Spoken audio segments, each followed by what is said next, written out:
Have you ever found yourself reaching for your wallet when feeling a bit down? Perhaps filling your online cart to the brim when you're on cloud 9?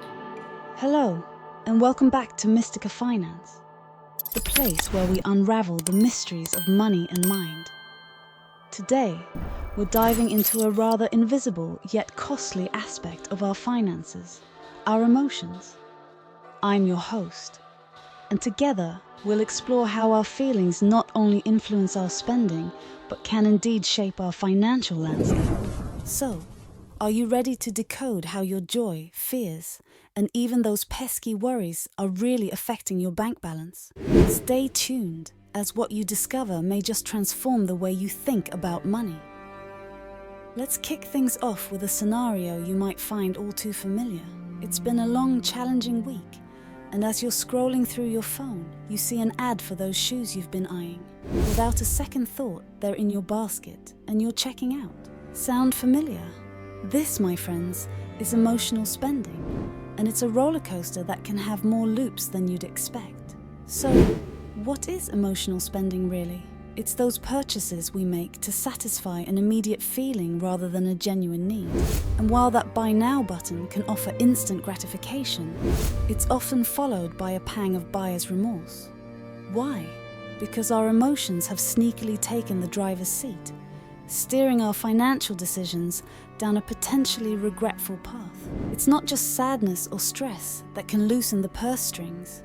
Happiness and excitement are just as likely to trigger a spending spree. Ever celebrated a promotion with a lavish dinner or a new gadget? That's your emotions dictating the terms of your celebration. But here's a twist. Sometimes we don't even realize our emotions are in control. It's like being on autopilot, with our moods plotting the course. And before we know it, we've landed in a sea of purchases we hadn't planned for. Now, I'm not here to say all emotional spending is bad. After all, we're human, and sometimes a little treat can be a pick-me-up. But the key is awareness and balance. Stick with us as we delve deeper and uncover how to master the art of emotional spending without the guilt. Now let's put on our lab coats and delve into the science behind our spending. Research in behavioral economics tells us that our emotions can significantly influence how we handle money. When we experience strong emotions, be it joy, excitement, sadness, or stress, our prefrontal cortex, the part of the brain responsible for decision, making and impulse control, can become clouded. Think of it like this. When you're in the grip of strong feelings, it's as though your brain is passing the reins over to your emotions, saying, "You take over for a bit." This handover can lead to choices that might not align with our long-term financial goals. Studies have shown that sadness can actually make us more willing to spend more, often in an attempt to buy our way out of the blues. On the flip side, happiness can lead to what psychologists call the spend tomorrow's money today syndrome, where we're so optimistic about the future, we forget about saving for it. Fear and anxiety are particularly interesting players in the financial field. They can cause us to be overly cautious, potentially missing out on beneficial financial opportunities. Or conversely, in a state of anxiety, we might make hasty decisions like panic buying or selling off stocks. And let's not forget about anger. Ever heard of revenge spending? It's a real phenomenon where we spend money to demonstrate our independence or to get back at someone or something that has upset us. So, as we navigate through the bustling marketplace of life, being mindful of these emotional undercurrents can help us avoid the hidden rocks and keep our financial ship steady.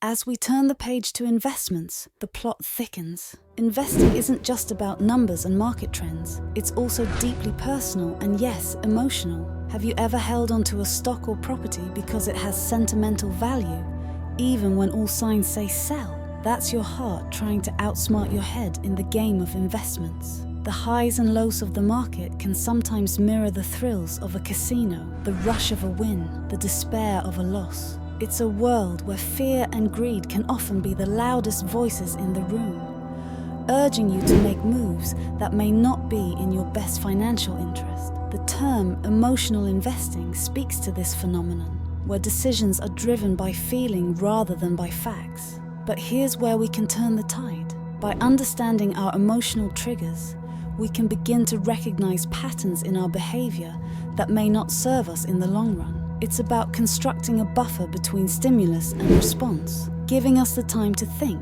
Is this choice aligned with my investment strategy, or is it a knee-jerk reaction to market fluctuations or personal biases? So, whether you're a seasoned investor or just starting out, remember, being aware of the emotional currents can help you sail smoother waters and reach your financial destinations with fewer storms.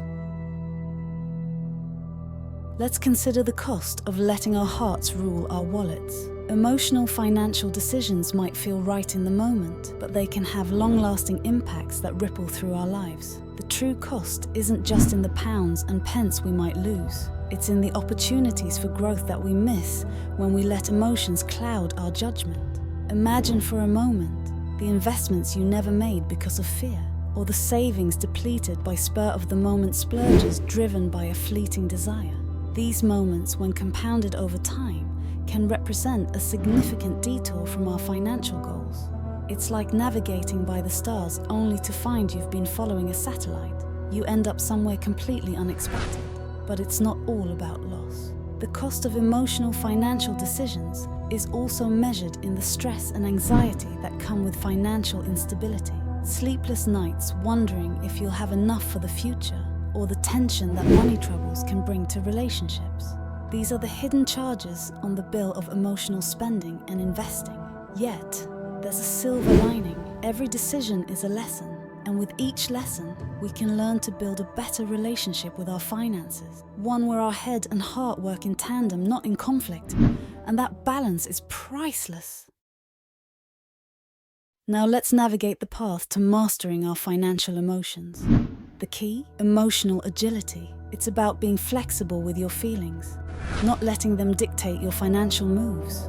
Imagine you're the captain of a ship in choppy waters. You need to steer with purpose, not panic. Start by setting financial goals that are aligned with your values, not your momentary fear. This gives you a compass to guide your decisions. Next, create a budget that includes a little wiggle room for emotional spending, because sometimes those small joys are worth it. When it comes to investments, consider a strategy that's diversified and long-term, so you're not swayed by the daily waves of market emotions. Automate your savings and investments wherever possible. It's like setting up guardrails on your financial highway. And remember, knowledge is power.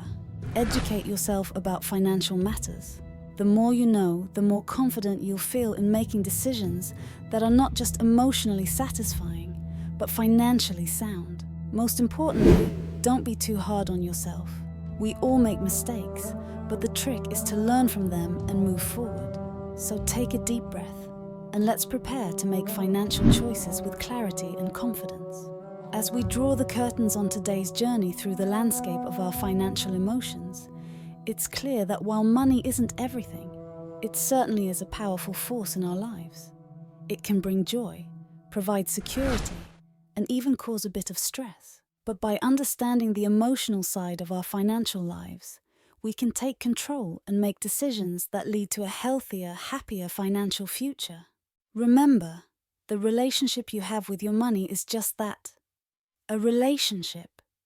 It takes work, understanding, and sometimes a little bit of counseling from your future self. So, what's the next step on this path to financial enlightenment? Engage with us. Drop a comment below, sharing how your emotions have impacted your financial decisions. We're all here to learn from each other. And don't forget to hit that like button if you found today's content valuable. Subscribe to Mystica Finance for more insights, and turn on notifications so you never miss a chance to enhance your financial wisdom. Until next time, keep a steady hand on the helm of your financial ship, and may your emotional and financial well-being sail in harmony.